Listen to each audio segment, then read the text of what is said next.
sua Bíblia no livro de Daniel, capítulo de número 5. Daniel, capítulo de número 5. Onde juntos estaremos estudando a palavra do Senhor. Daniel, capítulo de número 5. Quando vai falar da famosa passagem da escrita na parede. Versículo 1 diz assim: E o rei Beltsazar deu um grande banquete a 1000 dos seus grandes, e bebeu vinho na presença dos 1000. Enquanto Beltsazar bebia e apreciava o vinho, mandou trazer os utensílios de ouro e de prata que Nabucodonosor, seu pai, tirara do templo que estava em Jerusalém, para que neles bebessem o rei e os seus grandes, as suas mulheres e concubinas. Então trouxeram os utensílios de ouro que foram tirados do templo da casa de Deus, que estava em Jerusalém, e beberam neles o rei, os seus grandes, as suas mulheres e concubinas.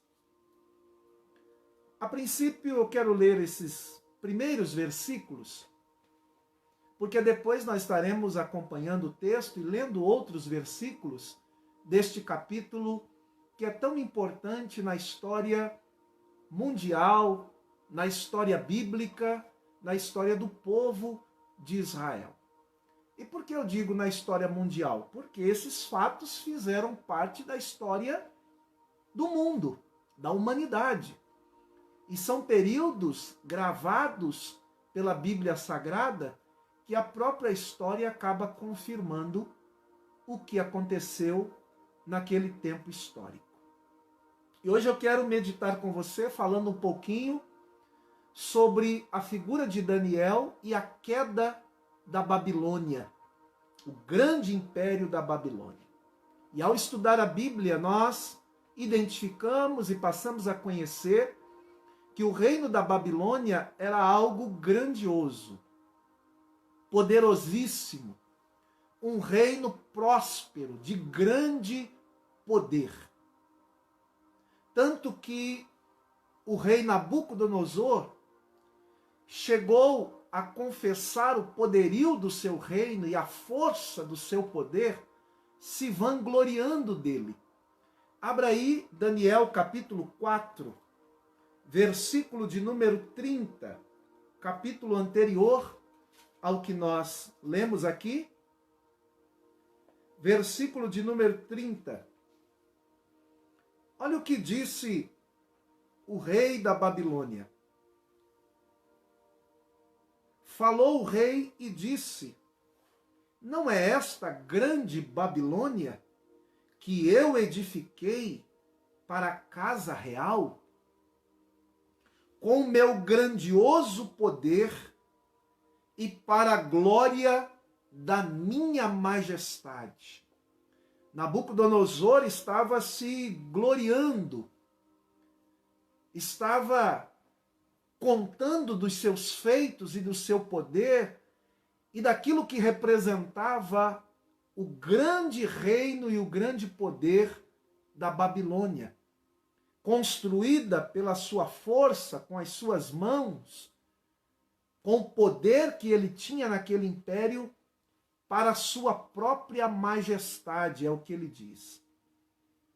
Todavia, esta forma de se vangloriar, de se ensoberbecer, fez com que Nabucodonosor morresse e perdesse o trono.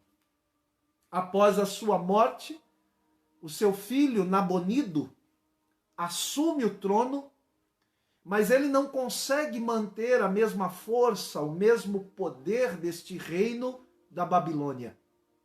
E então, ele estabelece a sua residência numa cidade chamada Teimã. deixando o seu filho Beltesazar como regente do trono, que era a segunda pessoa no reino de Nabonido. Nabonido era o rei e Beltesazar era o seu filho, que ficou em seu lugar na Babilônia, sendo o príncipe regente, que também era chamado como rei. E no versículo de número 7 do capítulo 5, nós temos esta percepção pelo fato de que Beltesazar oferece àquele que interpretasse a escrita na parede o terceiro lugar no seu reino. Por que terceiro lugar? Porque em primeiro lugar estava o seu pai, que era o rei Nabonido. Depois estava ele, Beltesazar, e ele queria conceder um terceiro lugar para aquele que então interpretasse a escrita. Olha aí no versículo de número 7 do capítulo 5. O rei ordenou em voz alta que se introduzisse os encantadores, os caldeus, os feiticeiros, e falou o rei e disse aos sábios da Babilônia: qualquer que ler esta escrita e me declarar a sua interpretação, será vestido de púrpura, trará uma cadeia de ouro ao pescoço e será o terceiro no meu reino. Significa dizer que ele estava ali como príncipe regente, como alguém que estava reinando em Babilônia, mas acima dele ainda existia o seu pai Nabonido. Ainda que a Bíblia use aqui no capítulo 5, dizendo que Nabucodonosor era pai de Beltesazar, é porque havia um costume da época ter o patriarca, que era considerado mesmo sem ser o pai direto. Porque, historicamente falando, Nabucodonosor era avô de Beltesazar. E existia ali uma ação por parte de Deus para fazer com que esta grande Babilônia, que ostentava o seu poder, a sua notoriedade, o dinheiro, o poder econômico que existia, o seu exército, e existia já um trabalhar de Deus para que este reino fosse passado e chegasse um novo reino, que a Bíblia diz que era o reino Medo-Persa. Um reino com dupla nacionalidade e perspectiva de reis, tanto da Medo, desse poder que estaria surgindo através de Dario ou Dário, e também o reino persa, que historicamente na Bíblia também vai revelar aí este reino conjunto, tanto de Dario como de Ciro, e depois Artaxerxes e outros reis que vieram posteriormente. E veja que Babilônia, com toda a sua grandeza, com todo o seu poderio, era reflexo dos outros reinos também, que já tinham existido. E historicamente falando, nós temos aí um grande reino, historicamente falando, que é o reino do Egito, onde o povo de Deus também ficou cativo. Nós temos aí a Síria, Babilônia, com o seu poder, que agora estamos estudando. Depois nós temos um grande reino que surgiu na história do Império Romano, que foi uma força muito grande nos tempos de Jesus e também dos apóstolos, mas todos esses reinos, por mais poderosos que eles foram, todos eles caíram. Porque também existe uma profecia bíblica de que eles iriam passar um a um.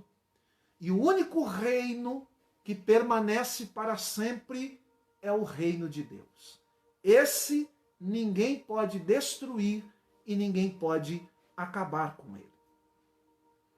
Todavia, olhando aqui para o texto sagrado, aqui no capítulo 5, havia uma iminência deste reino ser destruído, deste reino babilônico passar e não mais existir como poder histórico, como um reino grandioso, pois o reinado medo-persa estava chegando. Todavia, Beltesazar ignora todas as ações que já estavam acontecendo dos exércitos inimigos, e Beltesazar resolve então dar um grande banquete. Ele resolve ostentar aquilo que representava o seu reino.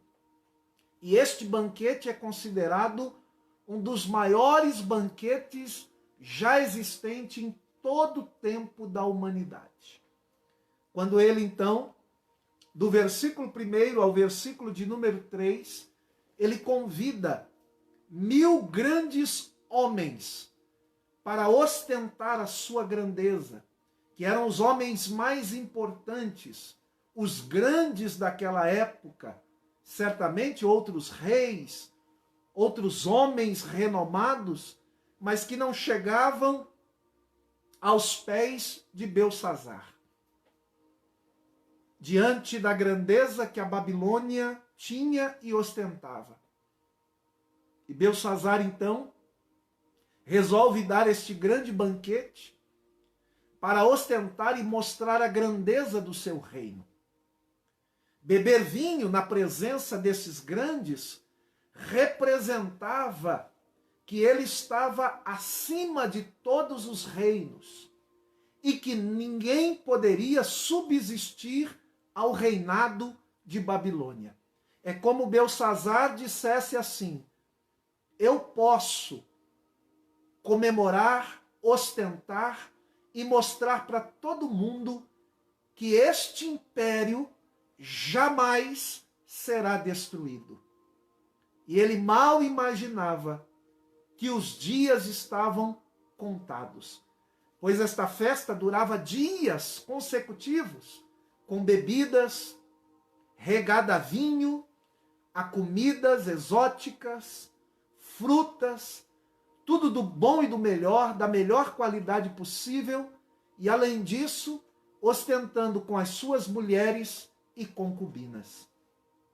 Alguns historiadores vão dizer que este banquete durou dias a fios, de ostentação, de demonstração de riqueza, de poder, de grandiosidade. Porém, Beltesazar, durante alguns dias da festa, não ficou satisfeito com esta ostentação, ele queria mais. E então ele resolve pedir aos seus serviçais que trouxessem os utensílios que o seu avô, Nabucodonosor, havia trazido de Jerusalém, que eram os utensílios que faziam parte da casa do Senhor, daquilo que Deus havia instituído para a realização do culto a Deus. Esses utensílios foram trazidos de Jerusalém no tempo em que Nabucodonosor trouxe também o povo de Deus para o cativeiro. Homens e mulheres trazidos para viver cativos na Babilônia. Abra sua Bíblia em Daniel capítulo 1, e lá nós conseguimos identificar esse período e este fato. Daniel capítulo 1, versículo de número 1 ao versículo de número 4. No ano terceiro do reinado de Jeoaquim, que era rei de Judá, veio Nabucodonosor, rei da Babilônia, a Jerusalém e a sitiou. O Senhor lhe entregou nas mãos a Jeoaquim, rei de Judá, e alguns dos utensílios da casa de Deus. A estes levou-os para a terra de Sinar, para a casa do seu Deus, e o pôs na casa do tesouro do seu Deus. disse o rei a Aspenaz, chefe dos seus eunucos, que trouxesse alguns dos filhos de Israel, tanto da linhagem real como dos nobres. Ou seja, além de levar os utensílios, ele também quis levar alguns dos nobres e alguns dos sábios, como era comum para a sua terra, para ajudar o crescimento do seu reino. Nabucodonosor quis levar tanto da linhagem real como também dos nobres, para que Babilônia fosse grande, como ele desejava. No verso 4, jovens sem nenhum defeito, de boa aparência, instruídos em toda sabedoria, doutos em ciências, versados no conhecimento e que fossem competentes para assistirem no palácio do rei e lhes ensinasse a cultura e a língua dos caldeus. Então Nabucodonosor tinha esse objetivo, para fazer do seu reino um reino grande.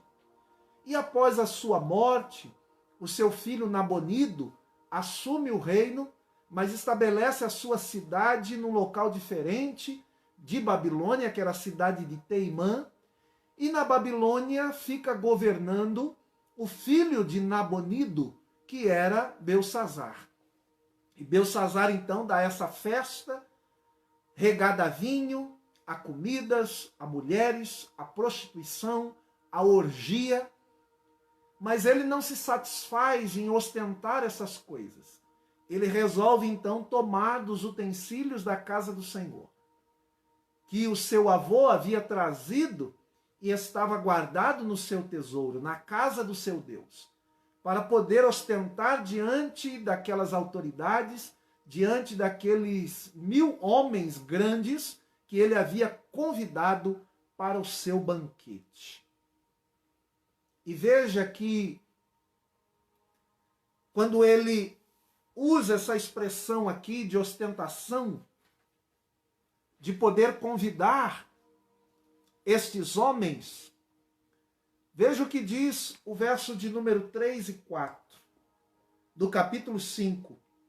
Então trouxeram os utensílios de ouro que foram tirados do templo da casa de Deus, que estava em Jerusalém, e beberam neles o rei, os seus grandes, as suas mulheres e concubinas. Beberam o vinho e deram louvores aos deuses de ouro, de prata, de bronze, de ferro, de madeira e de pedra. Quando ele usa essa expressão aqui no versículo de número 4, o versículo 4 está fazendo uma referência à grande estátua instituída por Nabucodonosor, que era aquela estátua que Daniel interpreta a revelação da pedra que destrói a estátua, da grande pedra que desce do céu. E aquela estátua tem um símbolo dos reinos e dos impérios que se levantariam e caíam. Dá uma olhadinha na sua Bíblia, Daniel, capítulo de número 2, versículo de número 31 a 35. Daniel, capítulo 2, versículo 31 ao 35. Diz assim: Tu, ó rei, estais vendo, e eis aqui uma grande estátua, esta que era imensa e de extraordinário esplendor, estava em pé diante de ti, e a sua aparência era terrível. Daniel está interpretando para o rei o que significava aquela grande estátua e também a pedra que veio para destruí-la. E olha aqui o simbolismo dela. A cabeça era de fino ouro. Eles trouxeram ouro para o banquete. O peito e os braços de prata. Eles também trouxeram prata para o banquete. O ventre e os quadris era de bronze. Eles também trouxeram bronze para o banquete. As pernas de ferro. Também o simbolismo do ferro no banquete. Os pés em parte de ferro e em parte de barro. Quando estavas olhando, uma pedra foi cortada sem auxílio de mãos, porque essa pedra vem do céu. Feriu a estátua nos pés de ferro e de barro e os esmiuçou. Então foi juntamente esmiuçado o ferro, o barro, o bronze, a prata, o ouro, os quais se fizeram como a palha das eiras no estio. E o vento os levou, e deles não se viam mais vestígios, mas a pedra que feriu a estátua se tornou em grande montanha que encheu toda a terra. Este, diz Daniel, é o sonho. Quando você vai estudar os elementos da estátua, cada um deles representa um reino. E por último, a mistura que nós temos aqui de ferro com barro, são esses dois últimos impérios, Medo e Persa. E nós vamos ver aqui que este sonho e esta profecia, interpretação, falava de todos os reinos que se levantariam e que cairiam. Pois nenhum reino iria subsistir. Pois comparado ao reino de Deus, este é o único reino, repito, que permanece para todo sempre. Os utensílios eram elementos sagrados. Eram vasos de ouro, de prata, que faziam parte da casa do Senhor. Chamados, biblicamente falando, de vasos santos. E ao permitir que a Babilônia levasse o povo cativo, no período de Nabucodonosor, Deus também havia permitido que esses utensílios fossem levados. Todavia, Deus já tinha dado uma palavra a Jeremias, o profeta chorão, que esses utensílios um dia voltariam para a casa do Senhor. Nós estamos estudando a escola bíblica dominical, terminando um trimestre, onde nós temos falado do período de Esdras e Neemias, o período da reconstrução do templo, a reconstrução dos muros e da cidade e a retomada do culto a Deus, onde esses utensílios foram trazidos de volta para a casa do Senhor, como havia sido profetizado. Abra sua Bíblia em Jeremias 27. Jeremias 27 vai falar da profecia sobre estes vasos. Versículo de número 16 ao versículo de número 22. Diz assim a palavra do Senhor: também farei aos sacerdotes e todo este povo, dizendo, assim diz o Senhor, diz Jeremias, não deis ouvido às palavras dos vossos profetas, que vos profetizam, dizendo, eis que os utensílios da casa do Senhor voltarão em breve da Babilônia. É mentira o que eles vos profetizam. Não lhe deis ouvidos. Servir ao rei da Babilônia e vivereis. Por que se tornaria esta cidade em desolação? Porém, se são profetas, e se a palavra do Senhor está com eles, que orem no Senhor dos Exércitos, para que os utensílios que ficaram da casa do Senhor, e na casa do rei de Judá, e em Jerusalém não sejam levados para a Babilônia. Porque assim diz o Senhor dos Exércitos, acerca das colunas, do mar, dos suportes, dos restantes dos utensílios que ficaram na cidade, os quais Nabucodonosor, rei da Babilônia, não os levou, quando deportou de Jerusalém para a Babilônia a Jeconias, filho de Jeoaquim, rei de Judá, assim como todos os nobres de Judá e de Jerusalém. Sim, Isto diz o Senhor dos Exércitos, o Deus de Israel, acerca dos utensílios que ficaram na casa do Senhor e na casa do rei de Judá e em Jerusalém, à Babilônia serão levados, onde ficarão até ao dia em que eu atentar para eles. Depois do período de 70 anos, Deus iria atentar para o povo para poder trazê-los de volta para Jerusalém e para Judá, através de Ciro, através de Dario, através de Artaxerxes, para que eles retornassem. E diz o texto, até o dia que o Senhor então atentasse para eles, diz o Senhor, então os farei trazer e os devolverei a este lugar.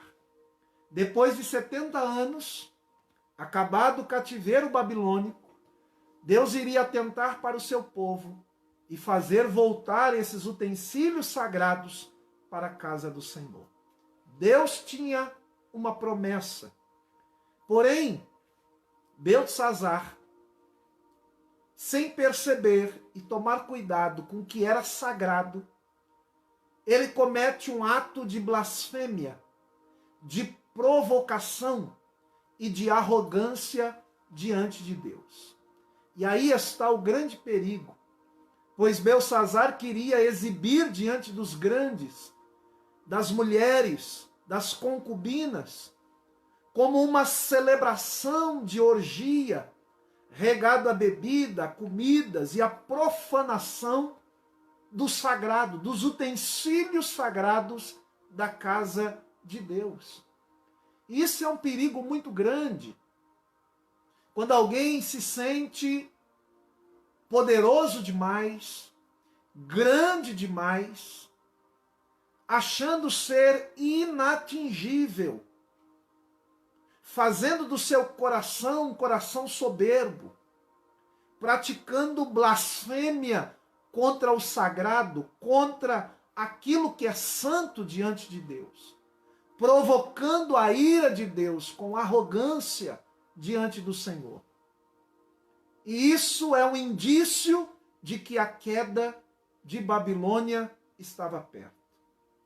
Toda vez que um reino, que um império, que líderes, pessoas se tornam arrogantes, achando que são inatingíveis, que ninguém pode tirar o seu reino, o seu poder, o seu cajado, observe bem que a queda está próxima. Pois Deus não tolera essa provocação e esta arrogância. Pois tudo o que tinha acontecido era por permissão de Deus. O povo só tinha ido para o cativeiro, só estava sofrendo porque Deus permitiu. Todavia, Deus tinha um propósito de trazer o povo de volta, de restabelecer a cidade santa e restabelecer o culto que seria devido ao Senhor. Provérbios, capítulo de número 18, versículo de número 12, diz assim: antes da ruína, gaba-se o coração do homem. Tiago, capítulo 4, versículo de número 6, diz que Deus resiste aos soberbos, mas dá graça aos humildes. Quando Paulo escreve em Gálatas 6, verso 7, ele deixa bem claro a todos nós: irmãos, não vos enganeis, de Deus não se zomba, pois aquilo que o homem semear, isto também ele ceifará. Deus não se deixa escarnecer. Por isso nós precisamos tomar muito cuidado com o que é sagrado, com as coisas de Deus, da maneira que nós administramos aquilo que Deus tem confiado em nossas mãos. Você que é um líder de departamento, você que é um regente, você que é um professor de escola dominical, você que é um pastor, você que é um líder, muito cuidado ao administrar aquilo que Deus tem confiado em suas mãos, com aquilo que é sagrado, com aquilo que é caro diante de Deus, para que nós não nos ensoberbecemos, não nos tornemos arrogantes e cometamos blasfêmia diante do Senhor e venha o juízo de Deus sobre a nossa vida.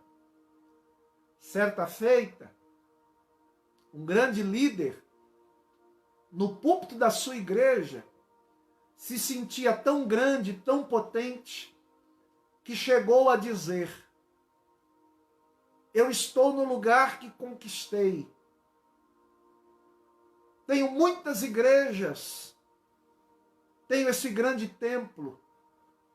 Desculpe a palavra, mas nem Deus pode me tirar daqui. E ele jamais esperava que os seus dias estavam contados. E verdadeiramente Deus o tirou. E passou-se o tempo, essa pessoa estava vendendo cocada na praça, pois o grande salário, o poder, a influência, o domínio que ele tinha, tudo caiu por terra. E depois de um tempo, estava trabalhando para se sustentar como servente de pedreiro. A profissão é digna, claro, mas eu quero demonstrar para você como esta pessoa chegou para poder sobreviver quando estava diante de um grande poder, um império, mas o seu império caiu. E ele deixou de ter tudo aquilo que tinha ao seu favor, ao desafiar a Deus, dizendo que nem Deus poderia tirá-lo daquele lugar. Muito cuidado com aquilo que Deus tem confiado em tuas mãos. Lembre-se sempre que não é seu, não é meu, é do Senhor. A igreja é do Senhor. A obra é do Senhor. O trabalho é do Senhor. E nós iremos prestar contas daquilo que nos foi confiado, como na parábola do servo infiel e fiel. Não esqueça disso. E veja como o juízo estava próximo. De repente, diante daquele grande banquete, daquela festa, daquela comemoração, o que ocorre? De repente, depois de ostentar tudo aquilo, depois de beber muito, o rei Belsazzar vê uma mão e dedos escrevendo na parede do palácio. Enquanto todos estavam ali bebendo e realizando as suas orgias,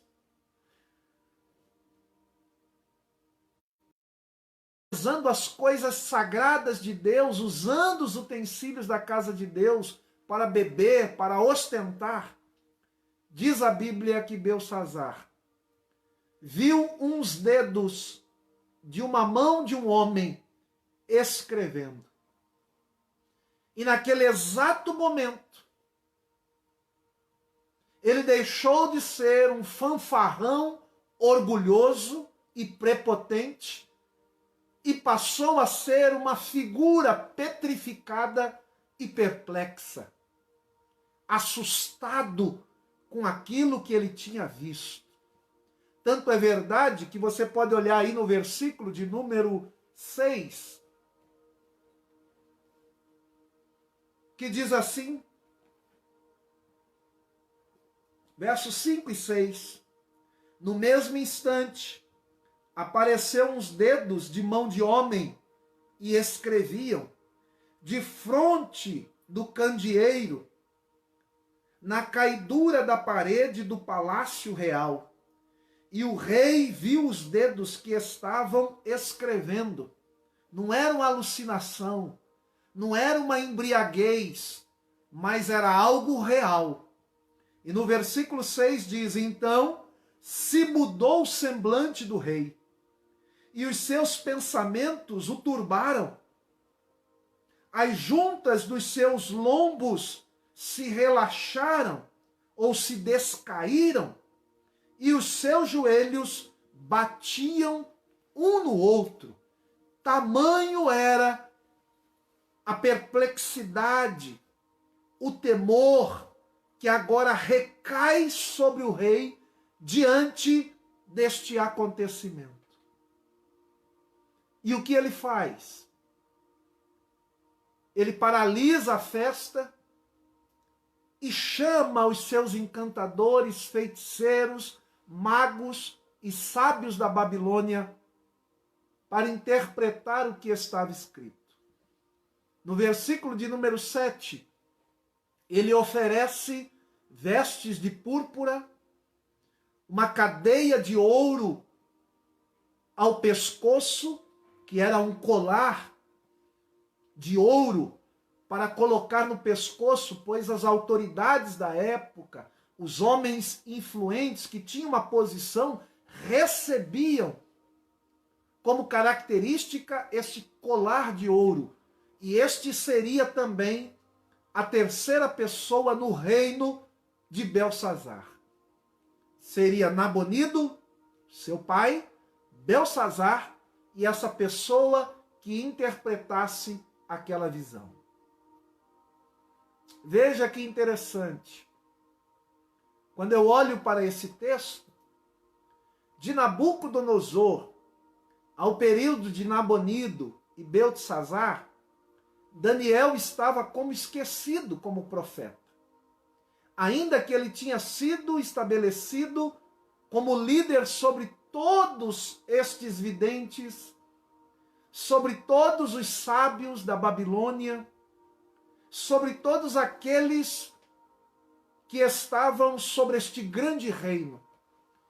Todavia, Daniel, como tinha um caráter cristão, uma vida íntegra, um espírito de excelência, ele não compactuava com aquilo que não procedia da parte de Deus. E ele já tinha demonstrado isso no reinado de Nabucodonosor. E por ele não compactuar e ser um homem íntegro, dedicado a Deus, de oração, Daniel havia sido esquecido e excluído daquilo que estava acontecendo no dia a dia no palácio. Porém, agora, quando Belsazar chama todos estes sábios da Babilônia, feiticeiros, agoreiros, magos, encantadores para interpretar, e eles não conseguem interpretar, Daniel é lembrado pela sua história, pelo seu viver íntegro diante de Deus, pelo seu caráter cristão.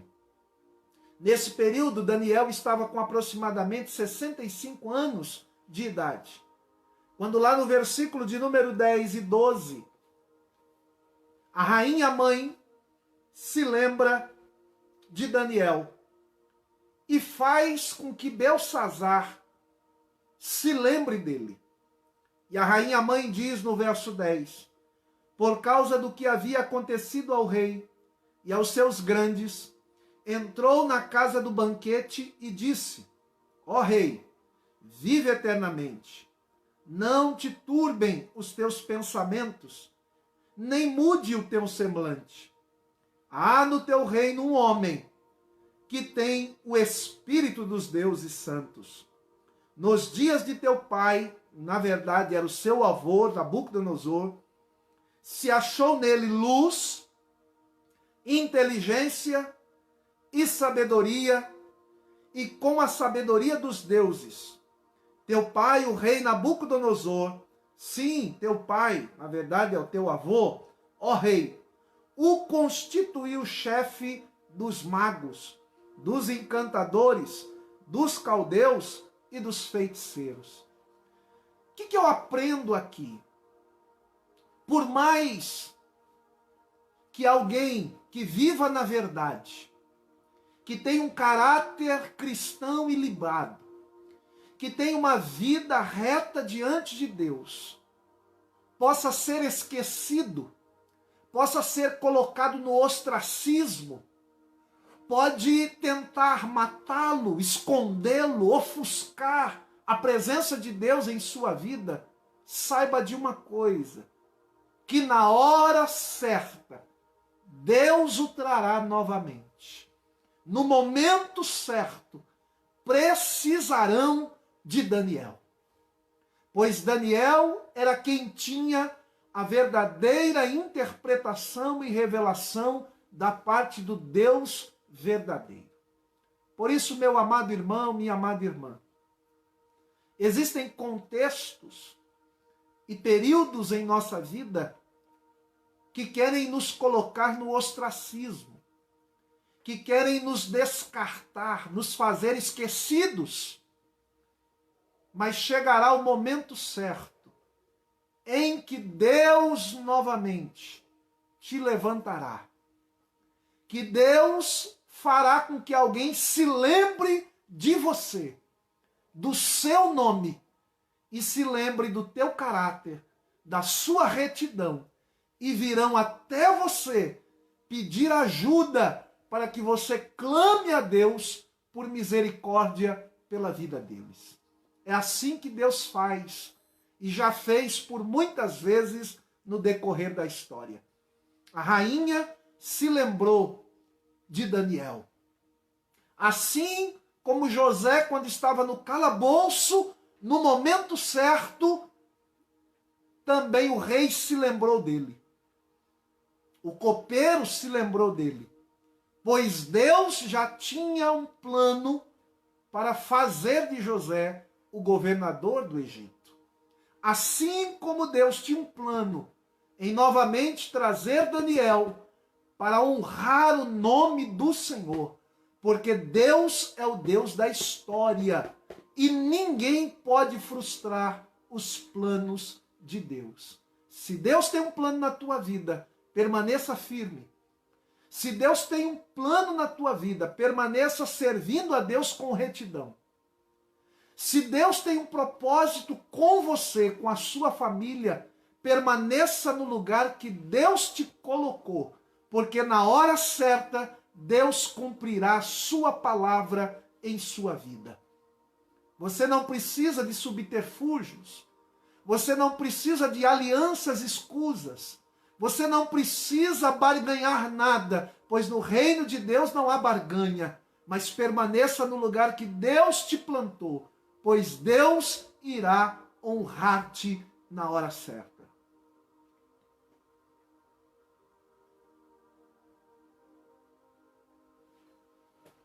Diante disso, no versículo de número 12 diz: porquanto Daniel tinha um espírito excelente, conhecimento e inteligência, interpretação de sonhos, declaração de enigmas e solução de casos difíceis, se acharam neste Daniel, a quem o rei pusera o nome de Beltesazar. Chama-se, pois, a Daniel, e ele dará a interpretação. Que coisa linda! Um ímpio dando testemunho de um homem de Deus, de uma mulher de Deus. Isso é algo fantástico. Na atual conjuntura, como foi no passado. Pessoas que não servem a Deus, dando testemunho da sua vida, de como você se comporta, de como você é, de como você se conduz na presença do Senhor. Não tem preço para isso. De ter um nome limpo, de ter uma vida reta diante do Senhor, de ter um caráter ilibado na presença de Deus. Daniel, com todas essas características, não se envaidecia, não se achava a última bolacha do pacote, não se achava a última Coca-Cola do deserto, não se achava a última cocada do tabuleiro, não. Daniel permanecia no seu lugar, porque o propósito de Daniel era agradar a Deus. E assim deve ser o meu e o seu propósito. A nossa vida precisa ser vivida para agradar a Deus. Porque se não for para agradar a Deus, não vale a pena viver. Se não for para a glória de Deus, não vale a pena. Por isso a nossa vida precisa glorificar a Deus. Ela precisa priorizar as coisas de Deus. Ela precisa valorizar aquilo que é de Deus, o sagrado de Deus. Por isso eu deixo esse conselho, esta palavra de orientação pastoral. Valorize as coisas de Deus, mais do que as coisas dessa terra. Busque as coisas do alto, mais do que as coisas terrenas. Pois o nosso tesouro não está aqui nessa terra. Aqui as coisas são passageiras. Podemos conquistar, sim, sem problema.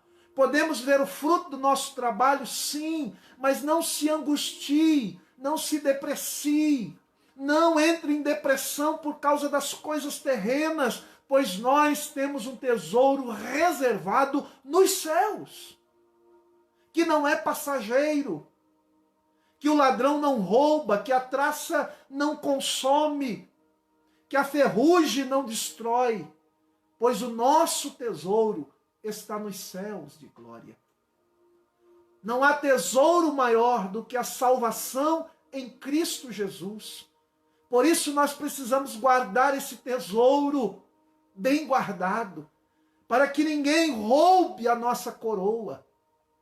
Paulo vai dizer que esse tesouro é guardado em vasos de barro, que somos nós, que somos portadores da presença de Deus, Pai, Filho e Espírito Santo. Quando confessamos a Cristo como Senhor e Salvador e recebemos a salvação, não tem tesouro maior do que ser alguém salvo em Cristo Jesus.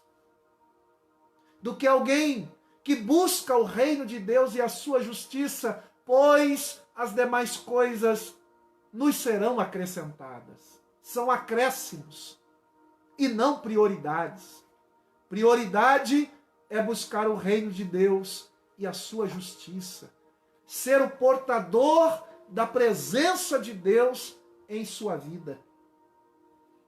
E é bom quando o nosso testemunho fala mais alto do que as nossas palavras. Daniel tinha um testemunho que falava muito mais alto do que as suas próprias palavras.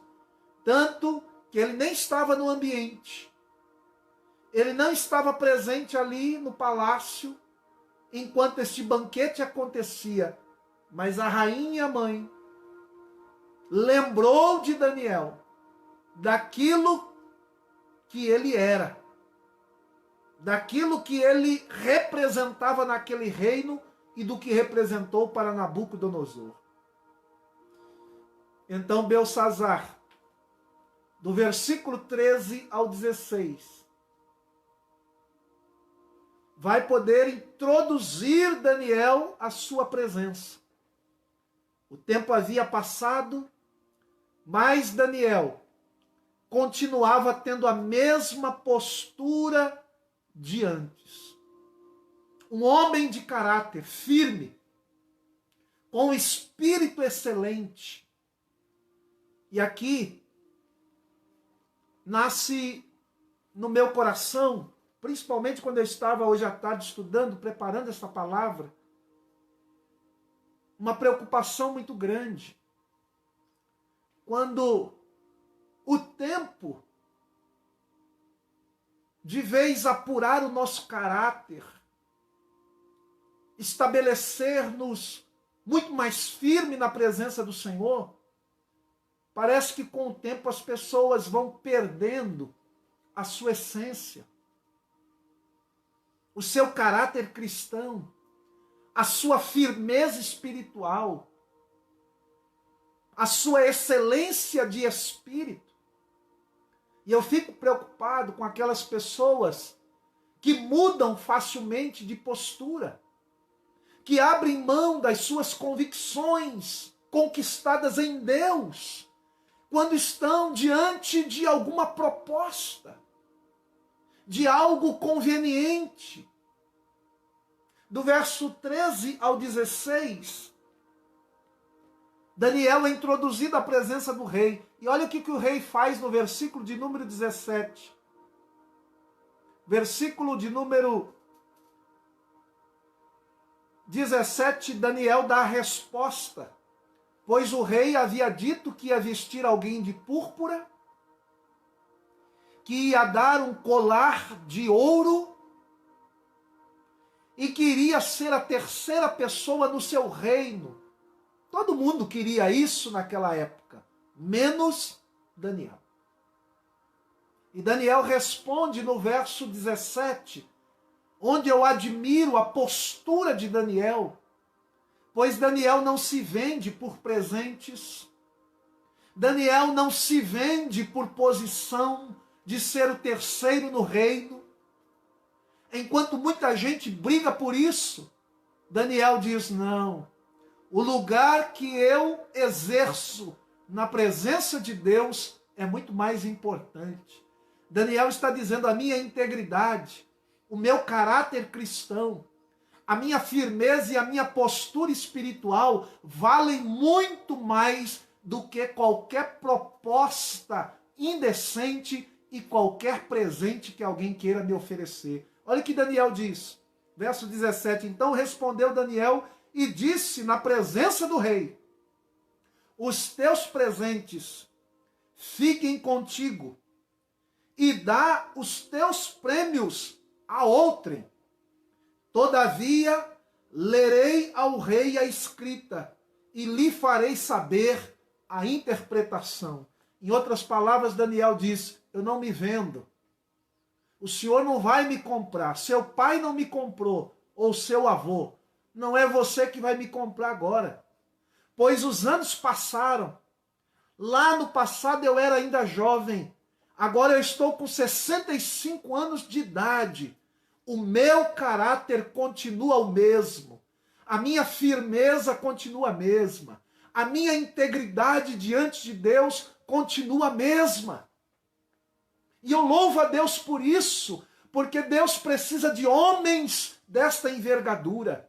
Deus precisa de mulheres desta envergadura, que não vende as suas convicções conquistadas em Deus por causa de presentes, por causa de cargos, de funções. Porque o que Deus tem para nós é muito maior e muito melhor.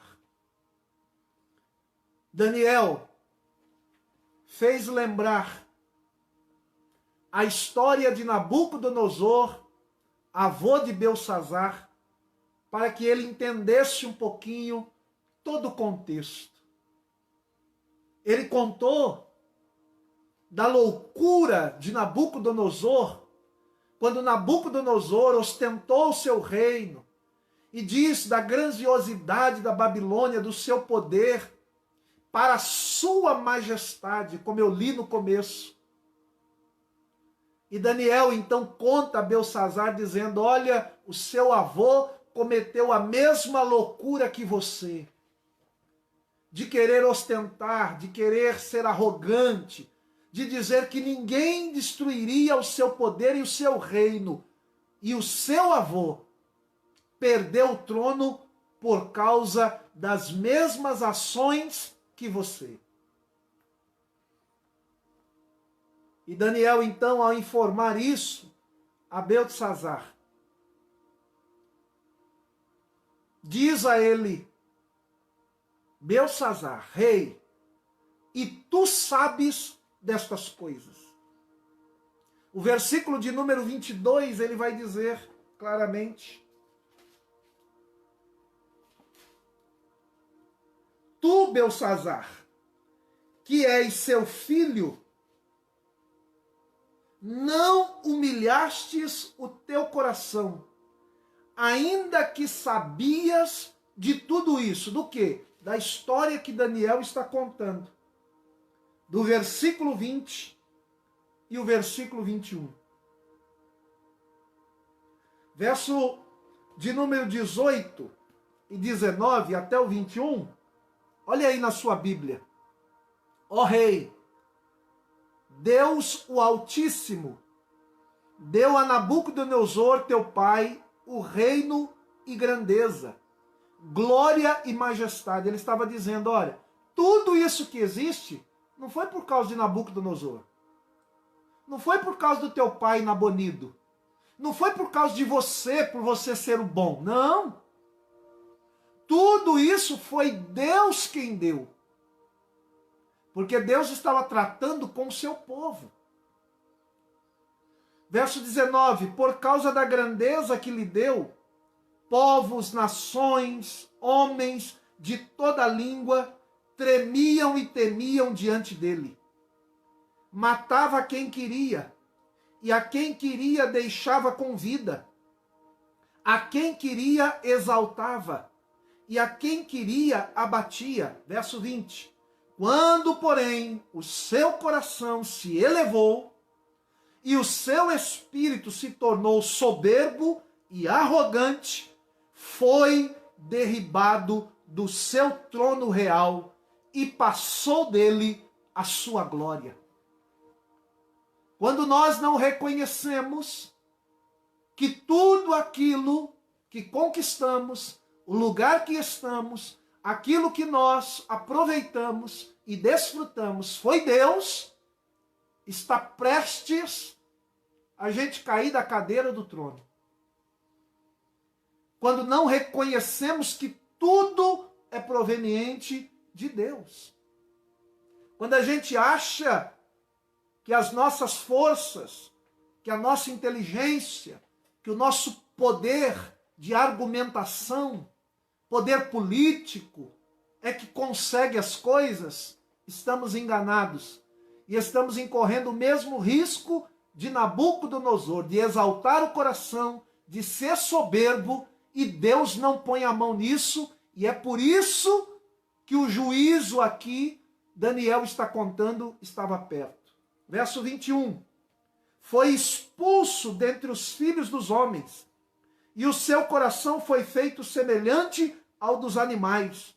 A sua morada foi com jumentos monteses. Deram-lhe a comer erva com bois, e do orvalho do céu foi molhado o seu corpo, até que conheceu que Deus, o Altíssimo, tem domínio sobre todo o reino dos homens, e a quem quer constitui sobre ele. Deus constitui quem ele quer. Só que tem uma coisa: se obedecer a Deus e fazer a sua vontade e glorificar o nome do Senhor, permanece até quando Deus quer. Mas atribuiu a glória a si, se tornou soberbo, coração arrogante, achando que faz, que manda, que desmanda, que acontece do jeito que quer, sem prestar contas, Deus tira. Por isso nós precisamos tomar muito cuidado, repito, com aquilo que Deus confia em nossas mãos. A loucura de Nabucodonosor foi comer capim com os animais. Olha o que Deus fez com Nabucodonosor.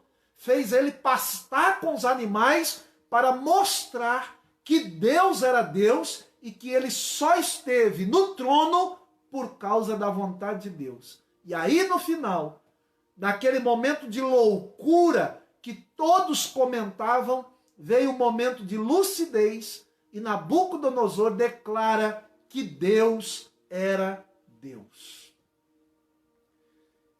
E aí o que acontece aqui com Daniel, para a gente caminhar para a conclusão? A interpretação da escrita e o julgamento. Qual era a escrita, pastor? O que estava escrito na parede?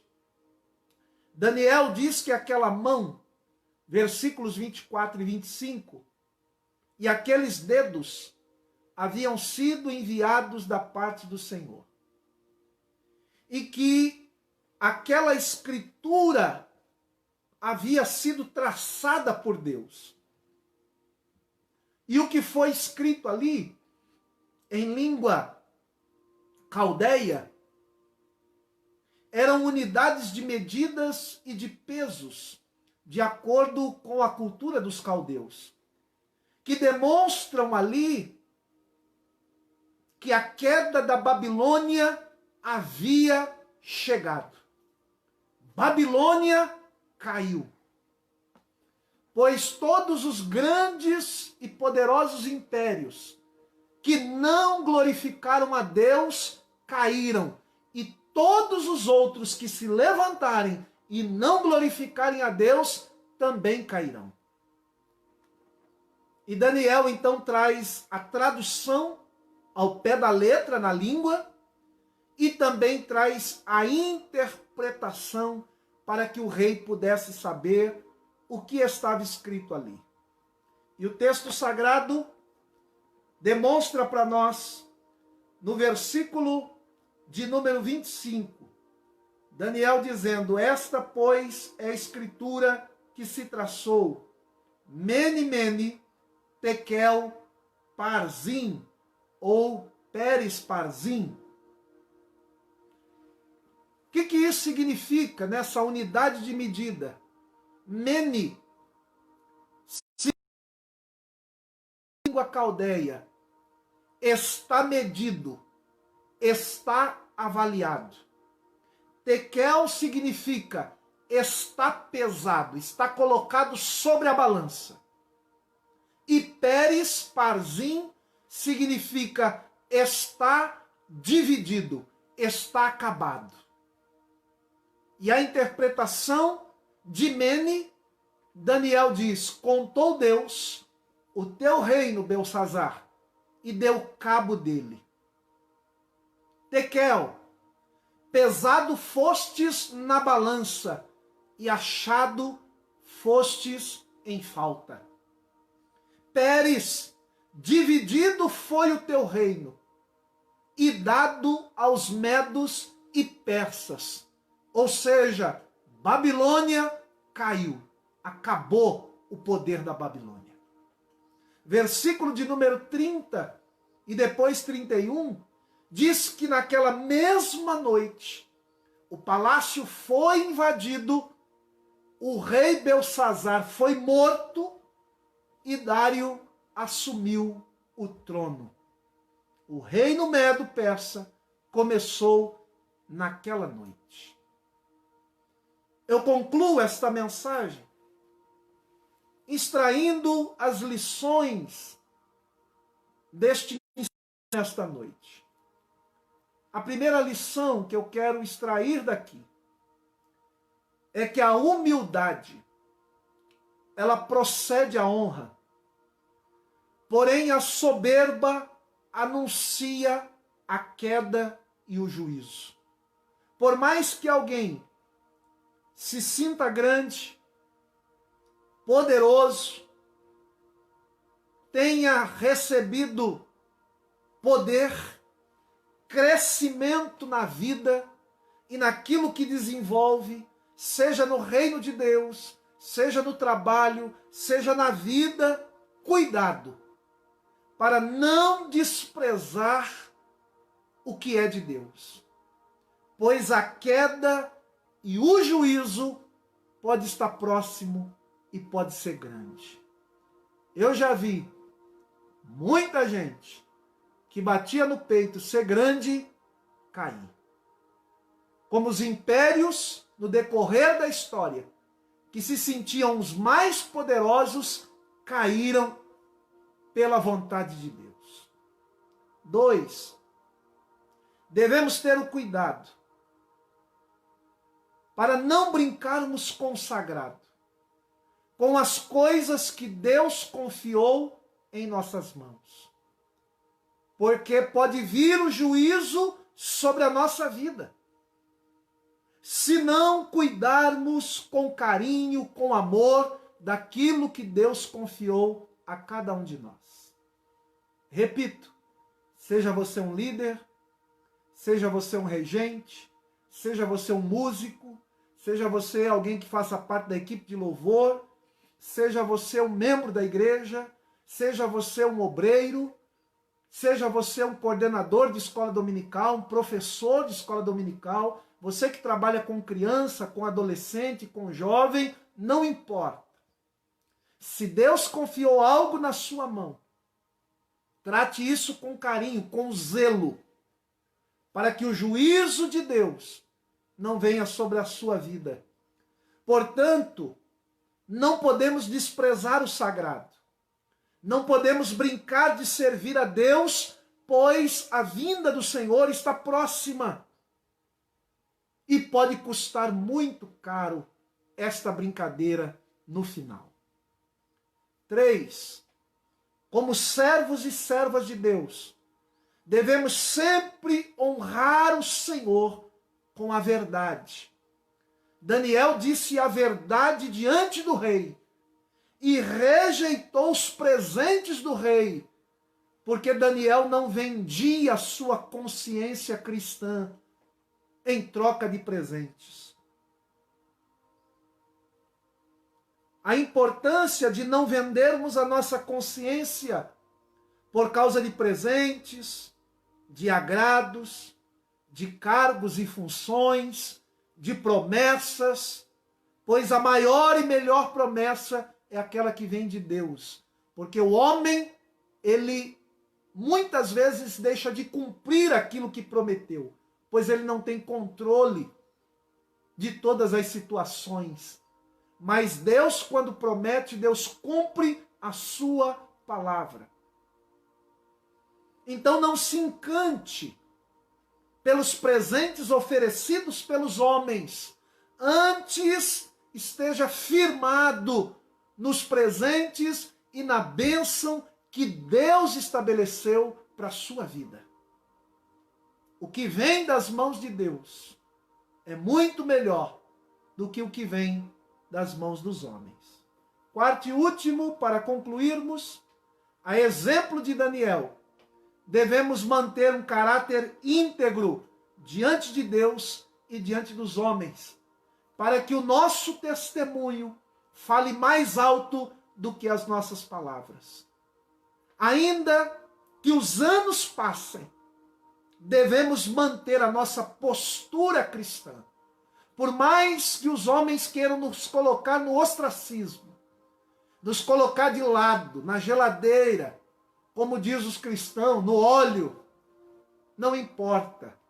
O que importa é a nossa postura e integridade diante de Deus, pois na hora certa, Deus nos levantará para proferir a vontade dele para o nosso tempo histórico.